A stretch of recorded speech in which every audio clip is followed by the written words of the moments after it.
Hello students, Namaste, Ram Ram and Jai Hind everyone. SSC CGL 2023 notification is out, forms are being filled and now all of you must be wondering how to crack SSC CGL 2023. Best strategy क्या हो सकता है, कितने घंटे पढ़ाई करें, कौन सी books से हम पढ़ें, कितना टाइम हमें ऑनलाइन को डेडिकेट करना है, ऑफलाइन क्लासेस क्या करना है, ये बहुत ज़्यादा कन्फ्यूजन होगा। बहुत सारे क्वेश्चंस आप लोगों के दिमाग में इस वक्त आ रहे होंगे और ये बिल्कुल जायज़ भी है।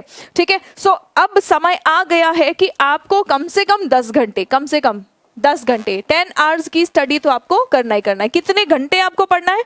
8 से 10 घंटे। ठीक है, अगर आपकी एफिशिएंसी थोड़ी अच्छी है तब आप 8 घंटे भी पढ़ सकते हैं। अगर आपको ऐसा लग रहा है कि नहीं कुछ कमी रह गई है या हम कवर नहीं कर पा रहे हैं या लर्निंग स्पीड हमारी स्लो है या आप अभी तैयारी शुरू कर रहे हैं, जस्ट तैयारी शुरू कर रहे हैं, तो 8 से 10 या 10 से 12 घंटे भी आपको पढ़ने की ज़रूरत हो सकती है। आप अपने अपने लर्निंग कैपेसिटी के अकॉर्डिंग 8 to 12 आवर्स का शेड्यूल बनाएं। 8 to 12 आवर्स का शेड्यूल ही अब आपको सिलेक्शन दिला सकता है। अब हाउ टू क्रैक करने के लिए आपको एक बेस्ट स्ट्रैटेजी बनाना पड़ेगा। यहाँ पे मैं आपको एक जनरल सी स्ट्रैटेजी बताऊंगी, लेकिन ये स्ट्रैटेजी आप अपने अकॉर्डिंग कस्टमाइज करते चलेंगे। अपने अकॉर्डिंग मतलब जैसे हर बच्चा बिल्कुल अलग होता है और बिल्कुल स्पेशल होता है, तो आप अपने अपने नीड्स के अकॉर्डिंग थोड़ा बहुत जो भी कस्टमाइजेशन करना है वो करते चलेंगे, लेकिन इन जनरल ये स्ट्रैटेजी आपको सक्सेस तक ज़रूर पहुँचा देगी। सबसे पहले आपके पास एक टू डू लिस्ट होना चाहिए। सबसे पहले आपके पास एक टू डू लिस्ट होना चाहिए। ठीक है, दूसरे आपके पास टारगेट्स होने चाहिए। आपके पास आपके एग्जाम में कितने दिन बचे हैं और उतने दिनों के अकॉर्डिंग टारगेट्स आप बना लीजिए। टारगेट्स आपके डेली टारगेट्स भी होने चाहिए, वीकली टारगेट्स भी होने चाहिए और मंथली टारगेट्स भी होने चाहिए। आपके 3 तरीके के टारगेट्स होने चाहिए। अगर आपके पास डेली टारगेट्स है, वीकली टारगेट्स है। डेली टारगेट्स क्यों ज़रूरी है? हर रोज़ जैसे ही आप सुबह को उठेंगे तो आपको पता होना चाहिए कि आपको कितने टॉपिक्स कवर करना है, कितना मॉक्स लगाना है, कितने प्रीवियस ईयर्स क्वेश्चंस सॉल्व करने हैं।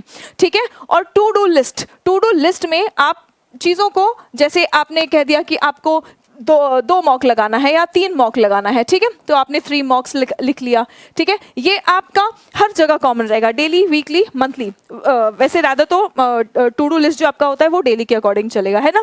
तो आपने सोच लिया कि मुझे 3 मॉक्स लगाना है, फिर उसके बाद में सेकंड आपने सोच लिया है कि मुझे 50 वोकैबुलरी पढ़नी ही पढ़नी है, राइट। मुझे एक एडिटोरियल पढ़ना है। एडिटोरियल भी पढ़ना बहुत ज़रूरी है क्योंकि एडिटोरियल से आपको नई वोकैबुलरी और रीडिंग स्किल्स आपके इम्प्रूव होते हैं। ठीक है, तो आपने नोट कर लिया कि आपने एक एडिटोरियल सॉल्व करना है। ठीक है, सॉल्व नहीं करना है, सॉरी, एक एडिटोरियल आपको रीड करना है, आपको एक एडिटोरियल कवर करना है।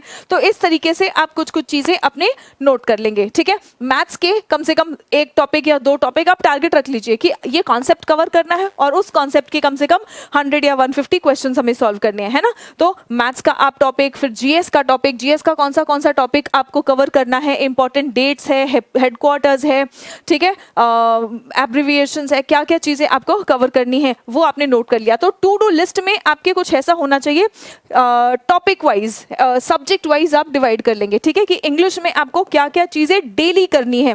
Remember students, English, GS, reasoning और मैथ्स आपके टियर 1 में तो इक्वल वेटेज है, इक्वल नंबर ऑफ क्वेश्चंस है इन चारों सेक्शंस का, है ना। लेकिन इनमें आप जो भी काम करेंगे, जो भी मेहनत करेंगे, ये आपको मेंस तक हेल्प करने वाला है। तो आप अभी जी जान लगा के इनको पढ़ सकते हैं। डेफिनेटली टियर 1 आपका क्वालिफाइंग है, यानी कि आपको पिछली बार 113, 114 अगर आपका कट ऑफ गया था, तो इस बार क्योंकि नंबर ऑफ वैकेंसीज कम है तो थोड़ा सा कट ऑफ हाई जा सकता है, लेकिन है क्वालिफाइंग। मान लीजिए कि कट ऑफ 125 है, आपको सिर्फ 125 मिलता है तो भी क्लियर हो जाएगा।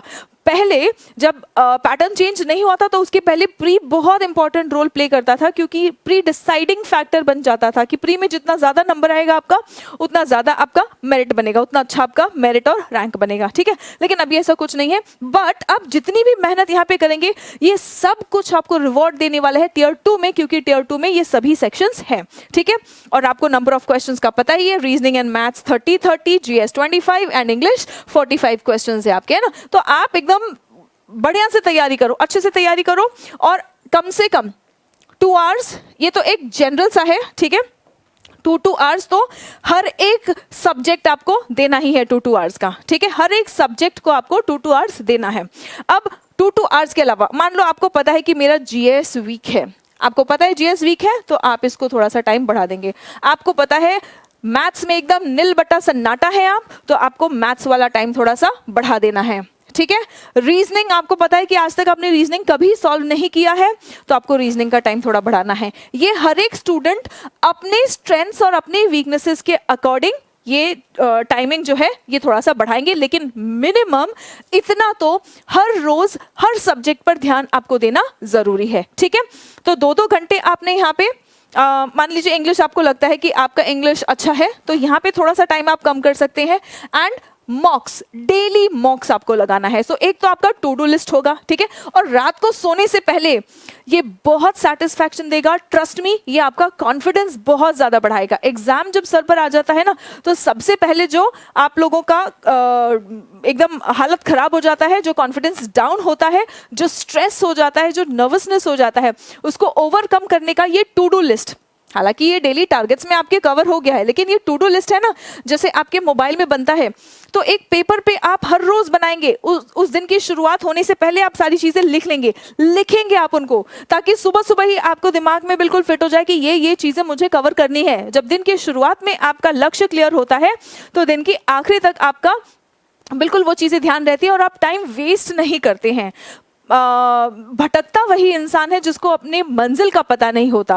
मंजिल अगर आप हर रोज अपना सुबह डिसाइड कर लिया करेंगे, तो आपका टाइम मैनेजमेंट भी अपने आप सही होने लगेगा। और रात को यकीन मानिए सोते वक्त जब आप अपना टू डू लिस्ट टिक टिक टिक करेंगे कि मैंने ये भी कर लिया, ये भी कर लिया, वो एक सेंस ऑफ अचीवमेंट आपके अंदर पैदा करेगा, और वो सेंस ऑफ अचीवमेंट आपको कॉन्फिडेंस दिलाएगा। अगले दिन फिर आपको पढ़ने का मन करेगा और आपकी एनर्जीज को लो नहीं होने देगा ये टू डू लिस्ट, ठीक है। टारगेट्स आपके डेली, डेली के बाद वीकली टारगेट की क्या जरूरत है।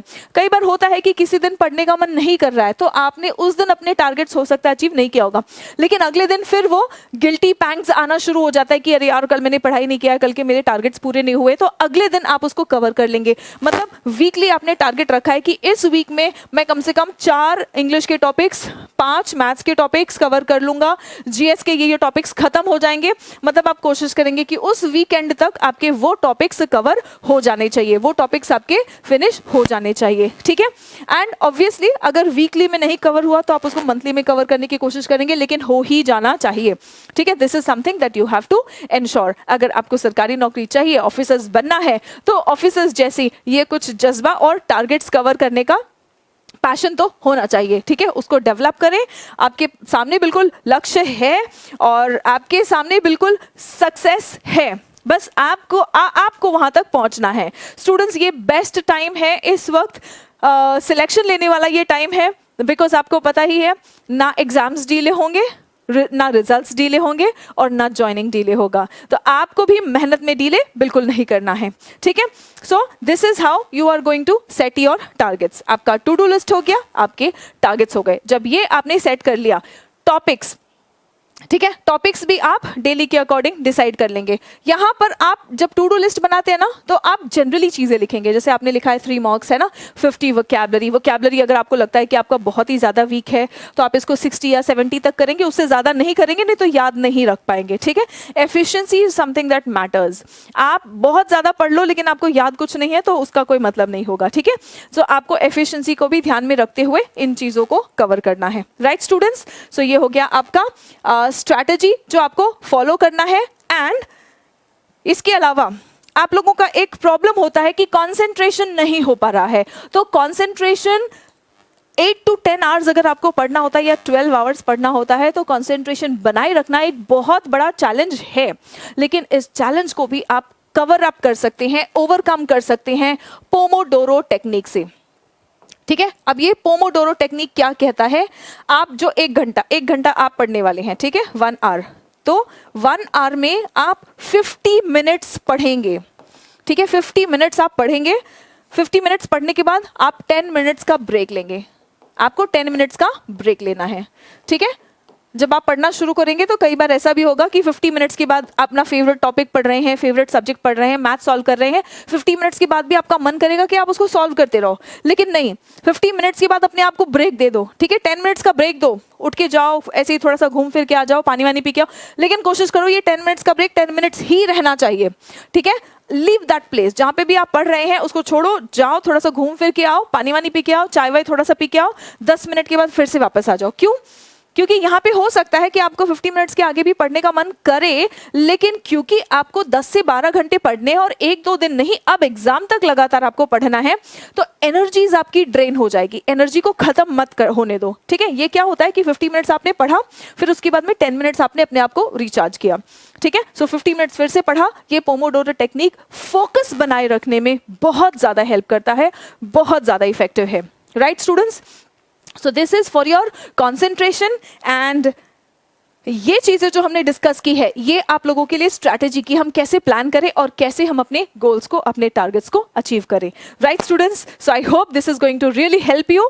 एंड इसके अलावा भी अगर आपको कोई प्रॉब्लम है, कोई टॉपिक्स में कुछ प्रॉब्लम है, कुछ टॉपिक्स कवर करना है, या वट एवर आपके प्रॉब्लम्स हो, आप कॉमेंट सेक्शन में मुझसे पूछ सकते हैं। I will definitely try to solve those, address those problems either in the comment, और अगर जरूरत पड़ी तो वीडियो बना के मैं आप लोगों के प्रॉब्लम्स को जरूर एड्रेस करने की कोशिश करूंगी, right. That's all for now. Thank you so much for getting connected. जय हिंद एवरीवन।